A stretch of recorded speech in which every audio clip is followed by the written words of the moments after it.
בבל, שם ישבנו גם בכינו בזוכרנו את ציון, על ערבים בתוכה תלינו כנורותינו, כי שם שלונו שובנו דברי שיר ותוללנו שמחה.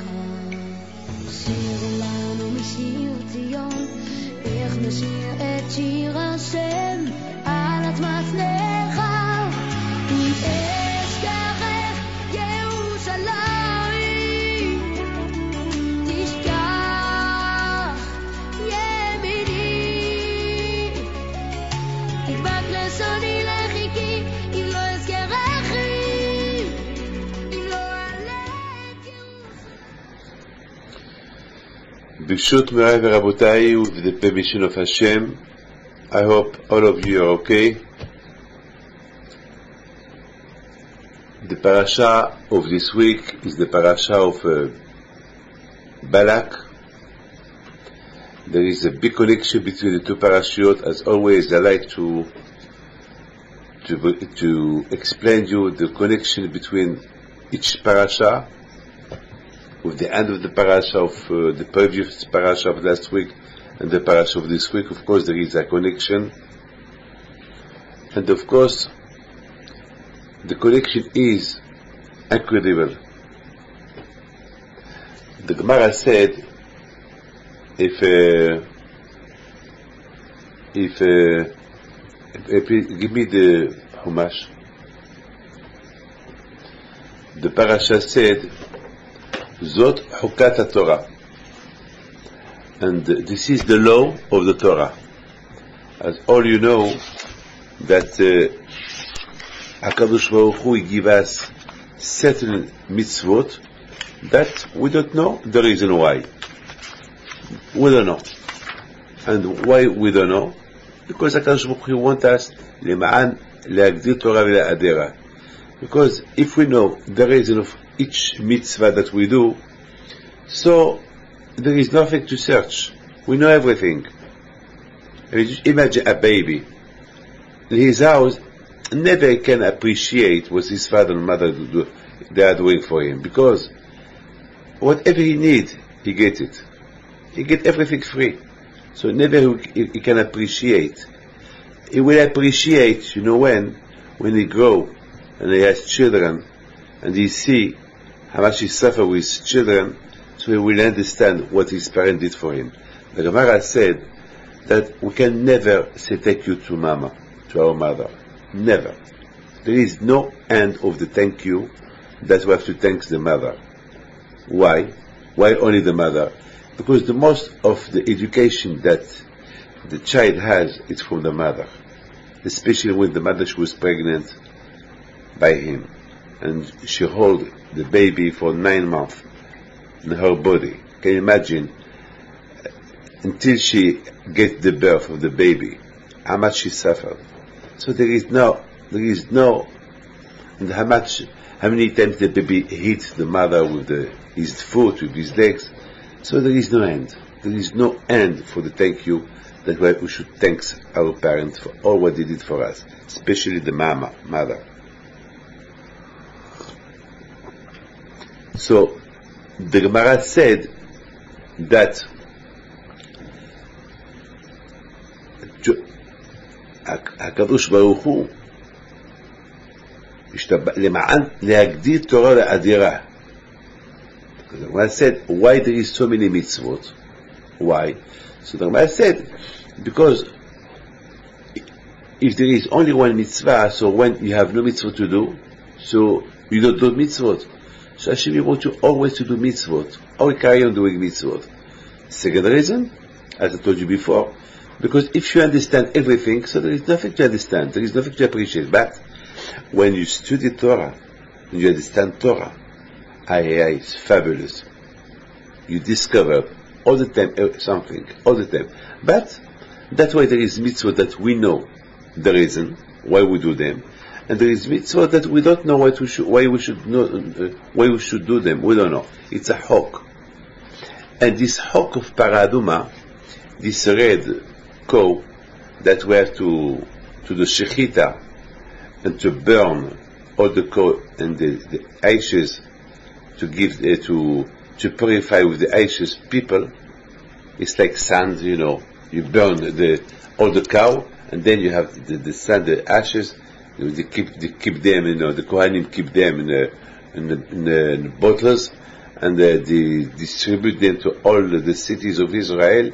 And anyone who is impure, after when he becomes pure, they throw a little bit on him. Why? We don't know. Why it should be red, a red cow? We don't know. Why you have to burn it? We don't know. We don't know. It's a hawk. And why there is such a hawk, this law? So, as I told you before, because HaKadosh Baruch Hu, he wanted you to know that you don't know nothing. That at least if you know something, this mitzvah you don't know it. Even Shlomo HaMelech, that he was the master of the intelligent, he was a big intelligent man, he couldn't understand. He could not understand. He could not understand. Why? Because this is something private, secret of HaKadosh Baruch Hu, that ותחסר מעט מאלוקים. There is something that you will not search. Maybe one day. Maybe. So the people, Umot HaOlam, the nations at the time, they were laughing at this mitzvah. They were laughing. Why they were laughing? Because they said the same reason, the same that this mitzvah, we don't know the reason about this mitzvah, so all the mitzvot, it's rubbish. Now, it's nonsense, it's nothing. This is the way. But we, as a Jew, we should not, God forbid, even that people laugh at our religion, we should not laugh at our religion. We should carry on doing the mitzvot. So now there is here, of course, a big connection between this parasha of Hukat, this particular law of Para Aduma that we don't know the reason why the ashes of this Para Aduma it's purified the impure. We don't know. And the connection with Balak. Balak, he was the king of Moab, and Bil'am, there were two people. Bil'am represents the whole world because he was the prophet for the nations. And the connection is that instead of respecting the Jews, that they were in the desert, that they did not search, no arm, they did not search to fight them, they respected them, especially like Hashem said to the Jews, never fight Moab and Ammon. So a priori, Moab has nothing to fear from the Jews, because we will not fight him. Because we said to the Jews, don't fight Moab, don't fight Ammon, and don't fight Edom. You should not fight them. There is a reason why we should not fight them.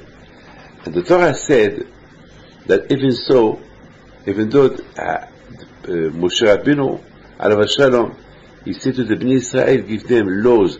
And those laws, they were written in the Torah, that Al tita'ev Adomi, Ataseit Edom Achicha, don't fight Edom, because he is your brother, they came from Esav, Esav was the brother of Yaakov. Don't fight Ammon and Moab, because they were the nephews of Abraham Avinu. Lot, because they are the children of Lot, and Lot was the nephew of Abraham Avinu. So it's incredible. Don't be good to the Egyptian, because don't forget, you were slaves there, and they received you in their country, and they give you food, even that they were you were slaves there, but at least you become a nation there, so you have to respect them. This is the Torah. This is the Torah. The Torah is the orders of the Torah. Even your enemy, you should not fight your enemy. This is the Torah. So now I understand the connection. Hashem said, look, the mitzvah I give you of Para Aduma, people are going to laugh at this mitzvah. Here we are, a proof that people, they are laughing about our mitzvot, and they don't care about our mitzvot. The connection between Hukat and Balak. You see, Balak, he was the king of Moab. For no reason, he wanted to fight the Jews. For no reason, he called Bilam to curse the Jews. I mean, if really he respected them, why you want to fight them? They had an order from Hashem not to fight you, not to harm you, to respect you. Why you want to fight them? Why you want to harm them? Why you want to curse them? The reason is because they don't care about them, they don't care about their Torah. This is the connection. People will laugh, not because you have the best laws in the world that people will respect you. Hashem wants to teach you Jews. The more you respect the laws, and the more you will do laws that people will not understand, you will have problems with them. This is life. Life, that in this world there is no peace, there is no rest. This is a fight for the Judaism.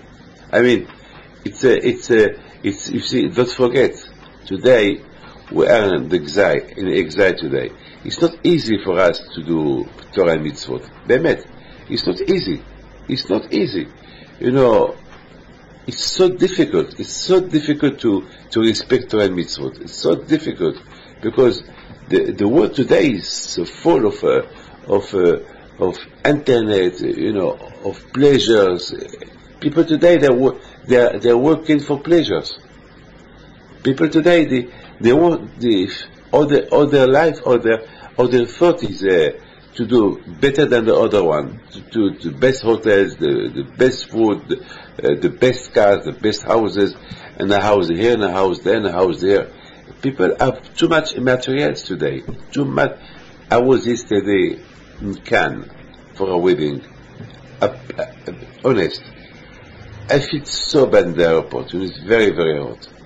You know, people, they were not well dressed. Really. I had to close my eyes all the way. You know, I would like just to tell you a small story. When I went a few years ago, when I went to Cannes, and I had to go for it was an emergency. Usually, always somebody travel with me, but the plane was full. There was nowhere, no room, and I had to take that plane. So I said to the man, to my secretary, I fly with this plane. You fly with the next plane. We meet there, and then so we can come back together. So that's what we did. So my tefillah, my prayer to HaKadosh Baruch Hu is that no one will be sitting next to me, or at least a man, because it was the summer, the weather was hot. It was a big problem for me that to travel alone. Always, never travel alone. Always somebody is with me. And it happened that Baruch Hashem gave me the first row, and the second row, and the middle row was empty. The middle seat was empty, and I was so happy. It was a miracle. The whole plane was full. People didn't stop arriving, and then, Baruch Hashem, they shut the doors. And they did, that's it. Everybody was ready. I breathe. Baruch Hashem, everything is good. And suddenly, I saw the steward open the door. What's going on? Maybe they forgot something. Maybe there is a man that's coming. Usually, who's going to come? They will not open the door. When the door is shut, they will not open it. What happened? Why suddenly they open the door? And suddenly what you see? A woman, a tall woman with a dog in her hand. I said, oi, where she's going to sit? And of course, they showed her the middle seat next to me with the dog. Ribono shel olam, what am I going to do? What am I going to do? Where am I going to go? There is nowhere to go. And now it was too late. Even it was embarrassing to ask her, I want to change the seat. It was impossible. So she came, she sits, and she holds the dog for 1 hour and a half. I pushed myself near the window, to the window. And from time to time the dog, he started to touch me. You know, it was a hell. Damn it. It was a hell. And she loved the dog, she kissed the dog. And if she wanted to talk to me, I said, so I did message that I don't understand French, so I didn't talk. I was looking at the window for 1 hour and a half or 2 hours. Can you imagine? It was terrible. It was hell. And when we arrived, we were the first rows. So get up and go. No, she wanted to sit. So she held me again 15 minutes. Then she stand up and she left. You see, it's suffering. Maybe for you it's nothing, but for me it's something. It's not easy to live this. You know how many people I know, they left their religion because of the internet, because of all what's going on today. People, they cannot understand us. They are laughing. The way we look like, and the way we behave, they don't understand. But this is a hok. To be a Jew, it's a law. It's a law. Not everyone has the zichut to respect this mitzvot. That's what Hashem, He warned us. People will laugh at you. But the more they will laugh at you, you respect them. Don't ask questions. This is the parasha of Chukat. Don't ask questions. There is a Shoah. Don't ask questions what was a Shoah. There is a reason that we don't know. Don't ask. Of course, it's terrible what happened in the Shoah. You know? Do you think I don't have questions? But always I said, well, the day we see Hashem, I will ask Him all kinds of questions. So somebody one day told me, maybe there is no Hashem, maybe you will not see Hashem, so why don't ask the question now? Where were Hashem when the Shoah happened? Why not ask now? Maybe there is nothing after, so there is nobody to ask to. I told him, do you have a proof? Why should I take a chance? Why I had to destroy what I built all my life because of your question? Why you take a chance?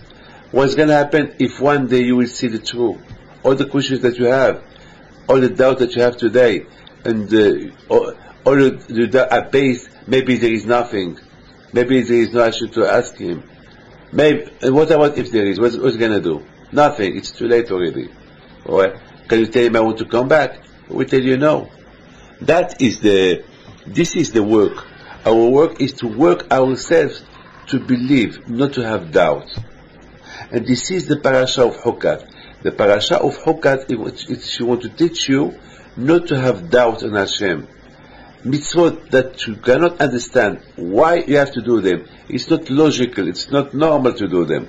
Why should I do them? Okay, why you should do them? This is the will of Hashem. This is the will of Hashem. And of course, it's a work, it's a job, it's a work. Of course, we can do things that it's impossible for us to do only when we do sacrifice about all mitzvot. When we get up in the morning, we pray to Hashem, we don't miss mitzvot. So of course, with this love that we have on HaKadosh Baruch Hu, with the small mitzvot we do, like Kibud Av Va'em, like Shabbat, like mitzvot that we do, those mitzvot could teach us to do the mitzvot that we don't know the reason. But if you want to start to do the mitzvot that there is no reason, and you miss the mitzvot that there is reasons to do them, you don't do them, of course one day you will have doubt on Hashem. You see, my friend, HaKadosh Baruch Hu always He starts with us mitzvot, logical mitzvot, like the Ten Commandments. Most of them are logical mitzvot. But you should do them well.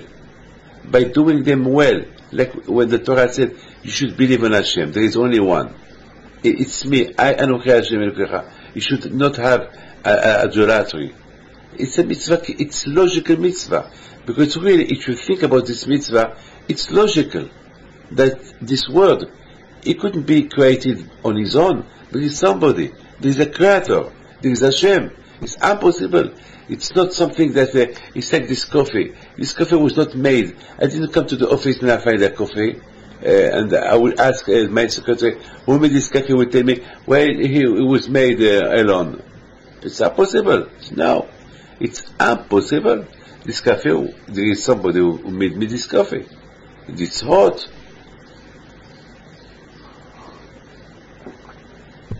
So my friend, this is Parashat Hukat. Hashem warn you. People will laugh at you. What is the proof? Balak. The next parasha of Hukah, Balak. Balak and Bilam. Those two people who made which they knows that the Jews are in the desert, they respect Torah and mitzvot. Hashem did for them so many miracles. For 40 years they're eating food from the Shamayim. Hashem saved them from Egypt. Everybody knows about them. And what they wanted to do? They wanted to curse them. They started laughing at them.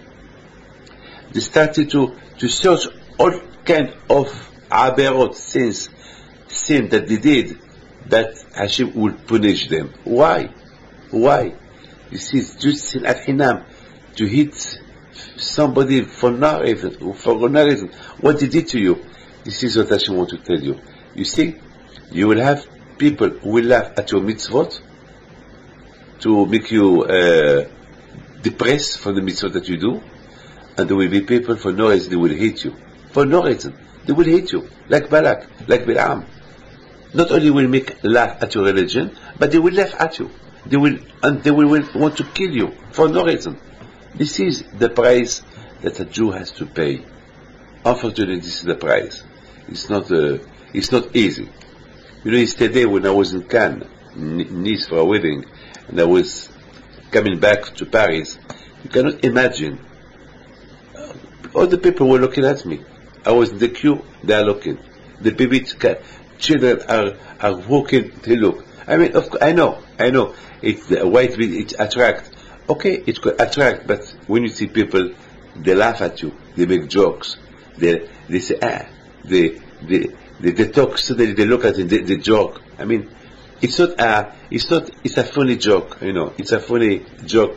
You know, you feel that, it's not you feel that you are like an animal in the zoo, in the cage, and they are looking at you, they are I think, if they could throw at me bananas, they would do it. This is, we cannot understand. This is the connection between Hukat and it's not easy, but I would like to tell that story, a beautiful story. That it was one day, a man, he wanted to buy a chicken. He was a businessman, he was a butcher, he sold chickens. And he wanted to buy chickens, live chickens. And then so he went to the farm, and he asked about, do you have chicken? He said, yes, I have chickens, yes.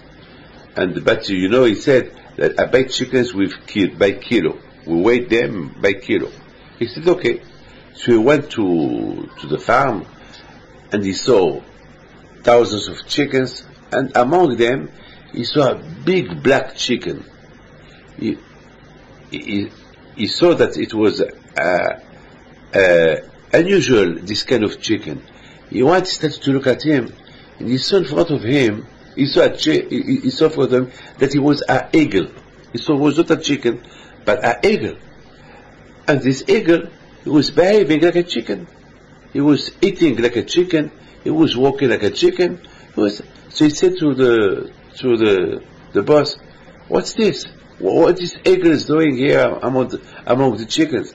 So he told him, "No, it's not an eagle. It's a chicken. For me, it's a chicken."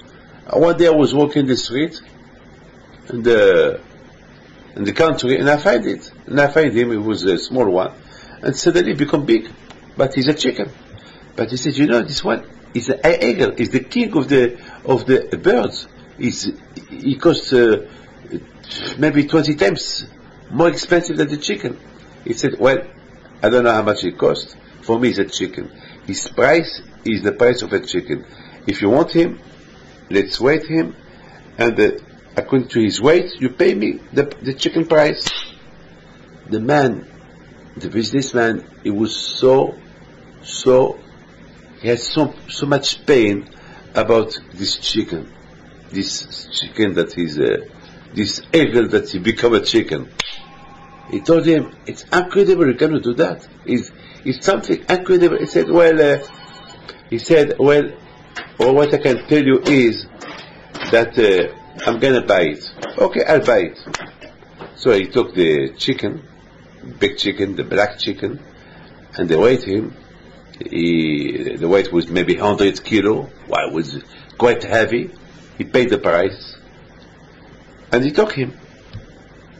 And he was walking because he couldn't fly. He didn't know how to fly because like a chicken don't know how to fly.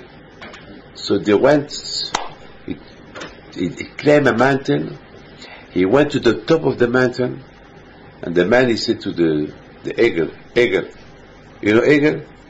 You're not a chicken. You are an eagle. You're supposed to fly in the top of the mountains. You're the king of chickens. You're not a chicken. You cannot live with a chicken. I feel so sorry for you. It's not fair for me to let you there.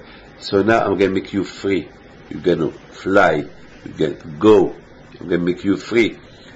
Your duty is to fly high, and to catch birds, to catch chicken. And your food, it's not les grains, the grains, wheat. Your food is meat. You are an eagle. So he took him and he threw him in the empty air. And the eagle was shocked. He never flied in his life. And he was fighting with himself. And then he came back to the man. Please, don't throw me again. Get me back to my chickens.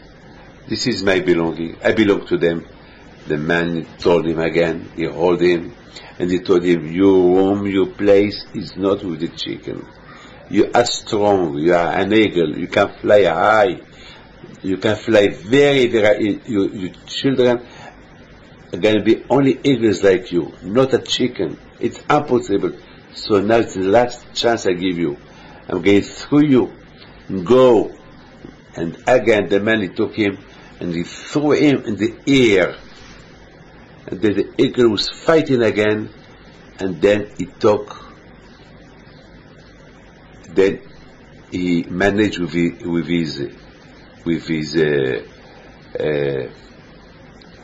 the knafaim to fly. And then he went, and he was going around, and he went up, down, and he was flying around the man to tell him, I am an eagle. I am an eagle. Thank you. Thank you very much. And then he fly and he went. We are not chickens. Sometimes we behave like chickens. A chicken, they're weak. Very, very weak. We are eagles. HaKadosh Baruch Hu give us kohot, strength to fight the Tzara, to fight all the bad envies, to fight the Ga'ava, to fight all bad qualities. Each man, he has a little bit of behema. Each man, he could be like a behema. Don't forget, what is the difference between a man and an animal? There is no difference. The only difference is that there is education. That we educate our children to behave well. We educate ourselves to behave well. That's it. And there is laws when we talk. The animals, there is no education. There is no politesse in the animals. There is nothing. An animal is an animal. He lives to die. He lives to eat. He drink. There is no derech eretz. This is it's an animal. The only difference between us, it's that we can talk, they cannot talk. And Hashem give us laws to behave like people. Like people. Like people. And if sometimes you behave like an animal, like chicken, sometimes, but we should not forget that we have strength. We have kohot. And this kohot could help us to become Amash. You think to respect Shabbat, to respect all those days that we are not allowed to work, it's easy? To respect Nida, it's easy? To wake up in the morning to pray, it's easy? To do tefillot every day, it's easy?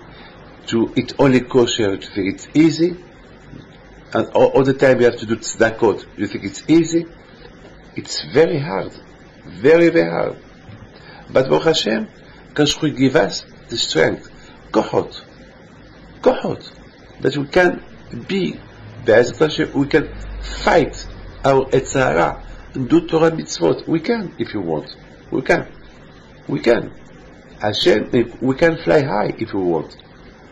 To respect somebody, to respect a non-Jew. Do you think it's easy? Or do you think maybe he doesn't respect me? No, you should respect him. Honest. I would have to tell you something that is not good for me to tell you. One day I was in the toilet, in the plane. When I was there, when I entered there, it was very dirty. Very, very, very dirty. And it was disgusting, because the person who was there before, he make a mess there. Really a mess. Now I had a big problem. What a problem? If I walk out, if there is somebody waiting, he may think I did it. And it's a Chilul Hashem, it's no good. He's going to say, all his life he will remember this Jew, what he did in a public toilet. He would talk, and he would not say, he would say the Jews. So what I did, I cleaned everything. It took me 5-10 minutes. I cleaned, I made it, bright. And I went out. And when I went out, there was 2 people waiting outside. Baruch Hashem. When they entered there, I'm sure they said, it's clean. Oh, it's clean. But he did not know that I cleaned it for somebody else. You see, even it's dirty, it's not clean. Baruch Hashem, if you love Hashem, you have kochot to do them. You have kochot, you have strength to respect. This is Zot Hukat Torah. Kadosh Baruch Hu, He gives you laws that you don't understand. But on the other hand, Kadosh Baruch Hu gives you kochot to respect them, kochot to do them, strength to do them. Especially when you have people, you have like Balak, like Bil'ak, people like Balak, people like Bil'am, that for no reason they want to kill you, for no reason they want to hate you, they hate your religion, they make a laugh at your religion. Let them laugh, let them joke. You do them. You do Torah mitzvot, you do them with respect.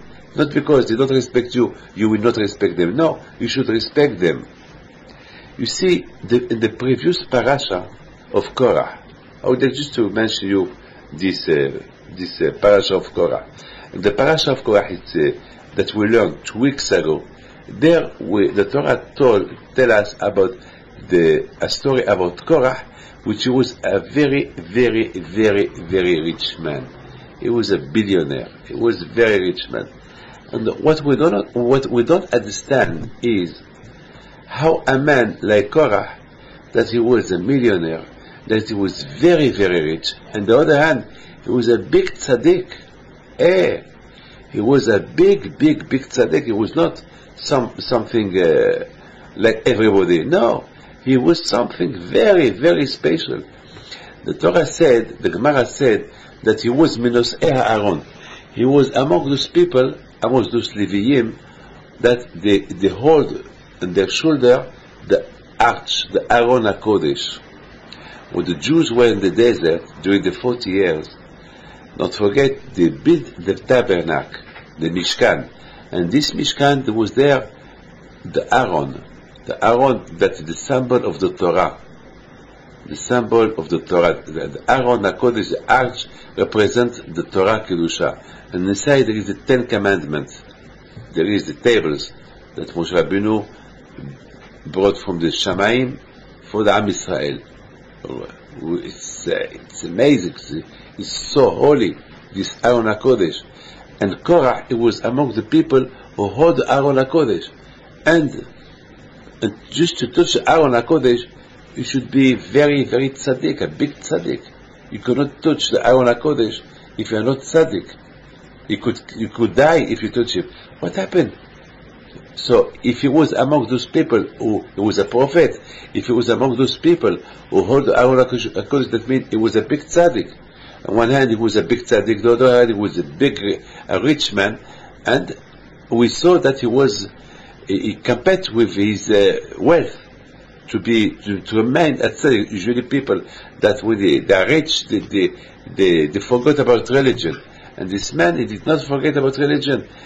The Gemara said that he had 300 cows or horses full of keys of his treasures. Can you imagine how many thousands of treasures he had, this man? And he was a big tzaddik. So what happened to him? At the end, he became a revolution. He got revolted against Moshe Rabbeinu, and he fight Moshe Rabbeinu. He talked bad about Moshe Rabbeinu and about Aaron. At the end, he died. He was punished. What happened to him? What happened to him? He was an eagle. He became a chicken. What happened to him? I just said that each chicken, a chicken is a chicken. A chicken could not be an eagle. So what happened to this man? He was on top of the world. He was among those who hold the Aron HaKodesh. And he became a chicken. He was an eagle. He became a chicken. He fight Moshe Rabbeinu. What happened to him? He knew that he's going to be punished. What happened to him? You know what do we learn from here? We learn something extraordinary. We learn from the story of Korah that a man, he should always know, because not everybody is poor, and not everybody is rich. Kadosh Baruch Hu, he give. He choose people that Hashem give them money. But this money is not forever. Kadosh Baruch Hu can switch off. You have to always pray to Hashem that He will not switch you off, that you remain what you are. I know a lot of people that were rich, they become poor. I know a lot of people that they were poor, they become rich. Of course, what we should ask Hashem to give us a good parnasa, and not to become rich and then to become poor. It's terrible. It's not a good experience. Last night, I saw a man, he was a billionaire before, and I saw him walking in the street at 2 o'clock. I was so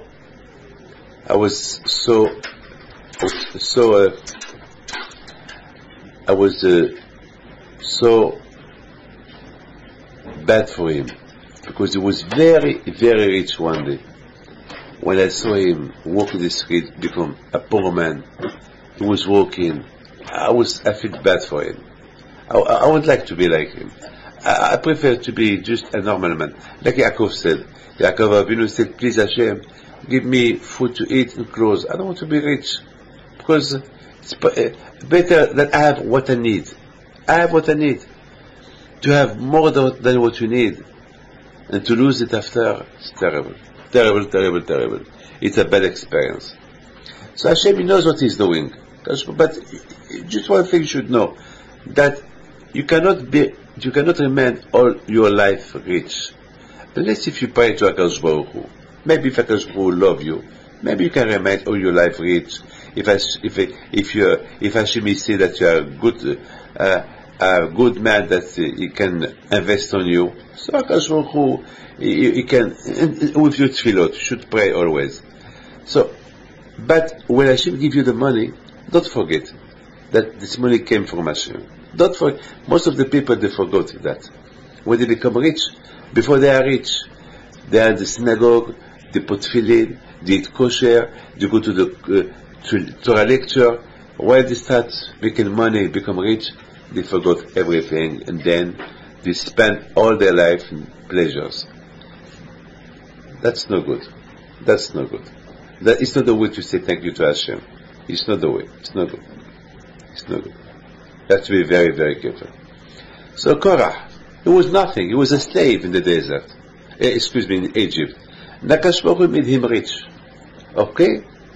Korah, even that he became rich, he knew how to maintain his wealth and the Torah. the proof is that he became one of those who were holding the Aaron. But he should remain that all his life. But unfortunately, through his money, he could compete with his money. He could live in one hand. I can be like a king. I can have the most glories through my money. On the other hand, I have only a small job. Okay, it's a holy job, but it's small. I prefer to work with people. I want to do Zikoi Rabim. I don't want to do just a job, a job that only between me and Hashem. I want to do a job with the public. It's like, the Gemara said, what's the difference between Abraham and Shem ve'Ever? Shem ve'Ever, they were the rabbis of Abraham, but the Torah don't talk about them.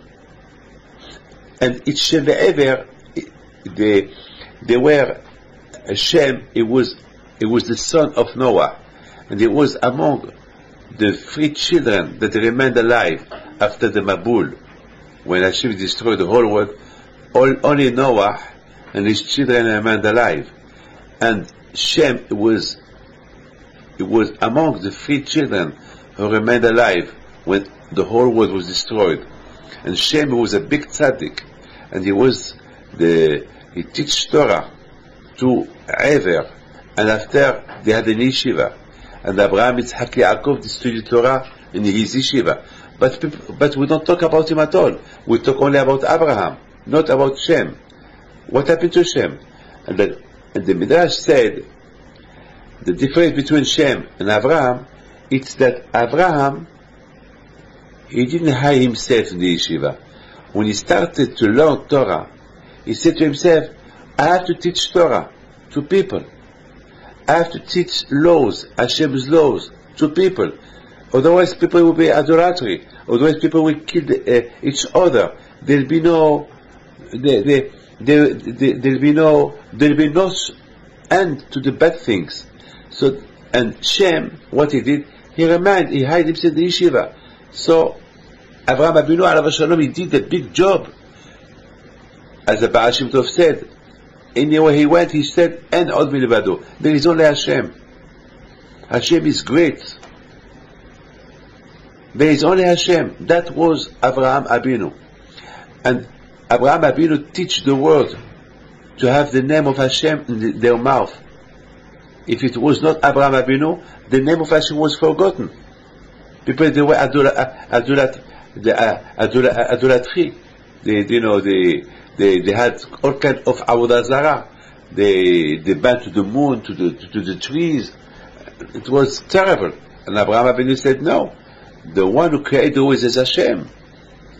So this is the difference between serving Hashem or to serve Hashem through people. You serve Hashem and you teach people to know Hashem. This is what Hashem wants. Hashem wants that every man in the world to be his ambassador. Hashem, he created the man in the world to represent him. Because Hashem is up there. Who is going to represent Hashem? The animals? Can they talk? So who can represent Hashem? People. All people. Not only Jews. All people. They present Hashem. And the only way to present Hashem, that you should know that there is Hashem. You have to learn. You need education, and then you will develop your faith in HaKadosh Baruch Hu, in Hashem. So I think Korah, it was among. That's what happened to him.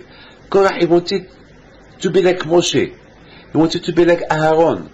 He wanted to be with the Jews, to be a Kohen Gadol, to be a king, to be between them and HaKadosh Baruch Hu, to be a big mediator, to teach. He didn't want to have a small job. He thought he was something. He has capacity. He has money. He can build yeshivot. With his money, he can do a lot of chesed. He can do a lot of things. He wanted to act like a king. That's what he wanted. I mean, we can think it was at the beginning of the Shem Shamayim. He had a good thought. I mean, why? What I am rich. I represent something, and I am from the Shevet Levi, and I am from the family of Moshe and Aaron, and I am rich, and I represent something. But what do? I do only a small job. That's not for me. That's what happened to Korah. But Korah, on the other hand, if I was there, I would say to Korah, Hashem knows your capacity. Hashem knows, but He gives you that job. That's what Hashem gives you, so you have to accept it. I mean, it's not we're looking for a job. Hashem, He already give you a job. This is your job. You are working with Him. You are among those people who hold Aaron. So don't look for something else. We know you have capacity. You can do maybe more than Moshe Rabbeinu. Maybe you can do more than Aaron. But Hashem choose them to do what they did, what they're doing, and Hashem choose you to do what you're doing. What you're looking for. I mean, that's what happened. I know that's a big mistake of Korah. That Korah, he thought, because he has capacity, he can build the Jewish people through his method, through his shita. But okay, maybe you could, if there is no Moshe, if there is no Aaron, maybe we follow you. But now that there is Moshe and Aaron, what are you fighting for? It's like today, we are in France, we have a president. So, there is a president. I mean, can you imagine, in a bar, in a cafe, you will find a man there, a rich man, very rich man, who will start to talk about the president of the state of France, and to say, I want to become president. He's nothing, etc., etc. I mean, are you mad? People voted for him. He's the president. I mean, it's a revolution. I mean, they would take him to the jail, because what we are talking about? Okay, if there is no president, you can present yourself to become a president, but there is only one. And there is one, he's entitled to be president for 4 years. So what we are talking about? This is a logical thing that Korah did not think about it. And of course, it was not a bad. It was not Shignan. It was not mad. It was very clever. Korah was Hachamaya, and that way he was punished. That way he was punished because he could think before he act.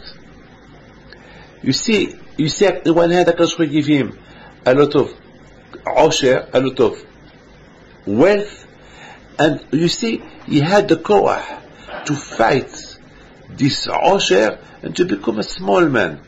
Fabulous. But at the end, look what happened to him. The tzara is very big. The tzara, when the tzara see you, that you become a strong man, and the avodat Hashem, on the service of Hashem, he has millions of ideas how to destroy you, how to make you against Hashem. This is a fight. You might tell me why Hashem is doing that. Well, you see, to receive a good Gan Eden, you need that. The more you fight it, tzara, the more you show how much you love Hashem. And then your reward there, up there, in Olam Haba, in the paradise, will be fabulous, fantastic. This is your job. This is your job. The more you fight the tzara, the more you keep Torah and mitzvot, the more you do things for Hashem, the reward is very important b'shamayim. And how I'm going to fight the tzara is fire, is an angel. You have kohot, you have strength. You are not a chicken, you are an eagle. You have kohot. You look, Korah, he was a strong man at the beginning, but at the end he started to become like a chicken. And unfortunately, the strength of the Torah is so big, and the osher to be rich as well, it's a big koach to be rich. It's very high. On one hand, I am rich, and to act as I have nothing, because to be a gadol hador b'Torah, you must feel that you are nothing. You have only to look up at the sky and think, oh, what I have came from Hashem. I did not invent all this. Not kohi ve'otzim yadi. It's not easy. It's very, very, very high and very hard. It's a high level to be, on one hand, very rich, and on the other hand, very poor. Rich and a rabbi. It's very hard. But if you are rich and you are a rabbi, that means you are more koach. That means you are an eagle. That with the koach Torah, you can maintain yourself small. Like Rabbeinu HaKadosh, like the Avot HaKadoshim, like Abraham, Yitzhak, Yaakov, like my grandfather, Alav Hashem, Rabbi Chaim Pinto. He could be rich if he wanted. But he preferred to be a normal man. But he prayed for others to be rich. But he prayed for them. I pray for you that when you are rich, you will not forget Hashem. My friend, you see, Korah, at the beginning, it was Lishem Shamayim. He did what he did for Hashem. I want to act, I want to work for the Jews. I want to be a rabbi. I want to teach them Torah. I can. And I have money. I will have the poor people. Okay, thank you, Korah. But Hashem, He did not choose you. You remain your place. Remain your place. Yeah, but Korah, he said, the job that I have, it's only a small job. Even that is a big job, it's a holy job that I hold the arch. But still, I want, every Jew is an arch. I want to approach everyone. I want to hold every Jew. I want to teach Torah to every Jew. Okay? But there is already somebody else. There is already Moshe. There is Aaron. And the way he was acting to call all the big rabbis and to make them against Moshe, it was not good. Nisei Aidak and Sheshem, Ko'e Moed, they have titles, those 250 people that they fight Moshe Rabbeinu with Korah, Datan Abiram, and On Ben Pelet. It was not easy. It was very, very hard. It was a very hard fight. Moshe had to face all the big people of his generation. And of course, all of them, they wanted to be like Moshe, like Aaron. All of them, they wanted to enter the history, to become something special for the Jews. But that was not the will of Hashem. You can only be what Hashem wants you to be. Of course, here in Paris, there is a chief rabbi. There, I will not come and ask, I want to be the chief rabbi. But there is already one that they elected him. Did he not choose you? They chose him. You go to Eretz Israel. I want to be I am a rabbi. I have a white beard. I want to be the chief rabbi of Eretz Israel. I want to be the Rebbe of all the Jews. Who are you? If Hashem wants you to be the Rebbe of all the Jews, Hashem will do something. But now you want to be the Rebbe for all the Jews, to fight every Chassidut, to be the Rebbe of all the Jews. Who are you? Are you mad? Yes, but I can do more than everybody. You can do more than, so do it for yourself. You don't have to fight. If Hashem, Mashiach et Hashem, He will be the one for the whole the Jews. Because we will not elect him. It Hashem is going to elect him to be Mashiach. And we bring peace. But if a man will come and will say, I am Mashiach, without the permission of Hashem, no one will accept him. They will fight him. That's what happened to Korah. Kadosh Baruch Hu fight Korah, because there was no one to fight him, so Kadosh Baruch Hu, he fight Korah. And the end of Korah was terrible. So you see,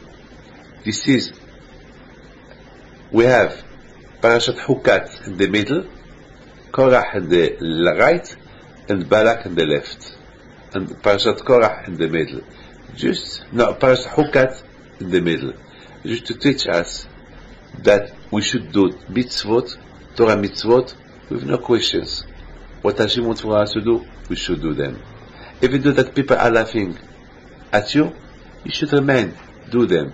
Even if they want, by doing them, they will curse you, just do them with shalom. And don't forget, Torah is, you should, to be, Torah, there is a lot of kohot, a lot of strength in the Torah.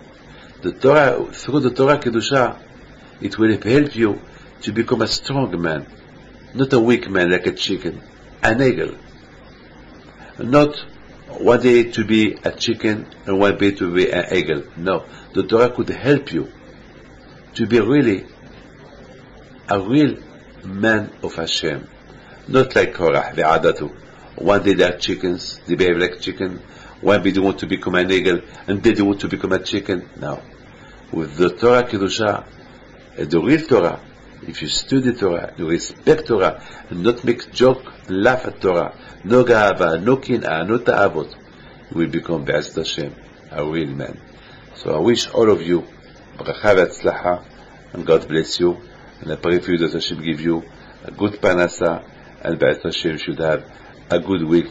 From this parasha of Balak, you will learn how much when people laugh at us because we do Torah mitzvot in the street, it could only give us more koah, more strength to be more ben Torah. And I would like just to finish with a small story, a beautiful story that I heard, a beautiful story. And from this story we can learn how much it is the koah of the tefillah, when the strength of the tefillah. In Israel was a Jew that his son, he has a bad, he has a cancer, and he went to, the doctors told him, well, we need to give him an aggressive treatment, chemo, but we don't ensure nothing. He could live, he could die, we don't know. But one thing we have to warn you, that the first weeks he may lose all his hair. And this baby, he was only 5 years old. So the parent decided to tell the child what's going to happen to him. And what he told him, the first question was, Papa, would I lose all my hair? He said yes. Okay. One night, the parent, they listened to the child crying. He was crying so bad. He was crying. So the parent, they woke up, they went to the room, and they saw the child with sitting on his bed and crying. And they told him, why you cry? He said, well, I'm crying because I don't care losing all my hair, but my pert, I have to lose them. My pert. He was crying for his pert. He didn't want to lose them. And between you and me, the pert is not a mitzvah to do them. It's just a minhag, it's a customs to do them, because a lot of rabbis do not have pert. But it's pert, it's a good customs it's to remind yourself that you are a Jew. I walk with my pert around Paris, wherever I go, I'm proud. It's not, like everybody. This is rabbis. It's good for them to have pert. But if you don't have them, it's nothing. I mean, it's not obligatory. It's not you don't have to have pert. The most important is not to shave, not to cut hair with a knife. Here, this is the peah. Here, this place here, we should not touch it with a knife. But we should only have even a little bit. But some rabbis, some Hasidim, some Jews, custom Jews, that we have pert. So this baby was crying for this pert. And the parents, they felt so bad for him, they were crying. Okay. And he said, Be'ezat Hashem, may Hashem He will do a miracle with me, that I will not lose my pert. So the parents were laughing. When he started the chemo, when he used to do the chemo, he was praying to Hashem. The doctors, they looked at him, they were laughing. They say, oh, it's a baby, let him pray. But look, the miracle happened. He lost all his hair. He became a bald baby. Except the parrot did not fail. The doctors in Israel, they couldn't believe it. You see a bald baby with the parrot. It's incredible. This is the koach of the tefillah. This is the koach of the tefillah. You see, each man, he has the kohot, the strength, from being a chicken to become an eagle. This baby is a baby. Yes, he's a baby. But look, the emunah he has on Hashem. His conviction of an emunah on HaKadosh Baruch Hu. If he has a conviction for the parrot, can you imagine how much he'll believe in HaKadosh Baruch Hu? And HaKadosh Baruch Hu, he accepted his tefillot.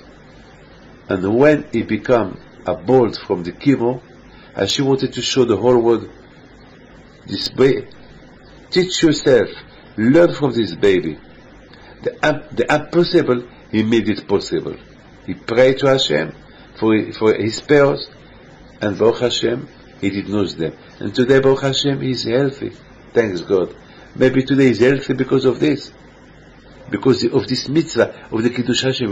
When people, they saw a bald baby with the parrot, of course, the questions, what's going on? And the story went, in the newspapers, story went from mouth to mouth.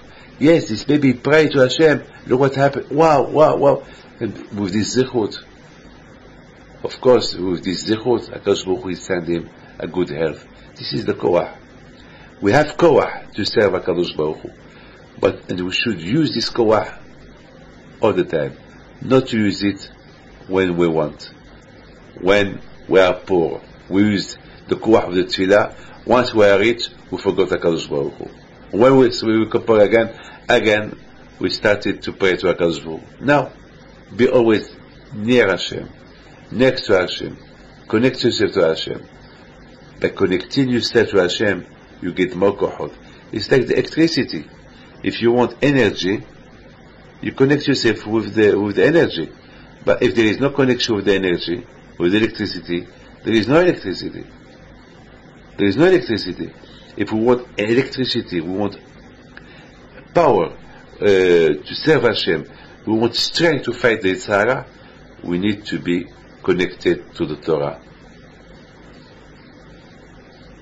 Only by this we can get more powerful. So, Rabotai, may Hashem give you, all of you, bracha v'atzlacha mikiratzon. God bless you.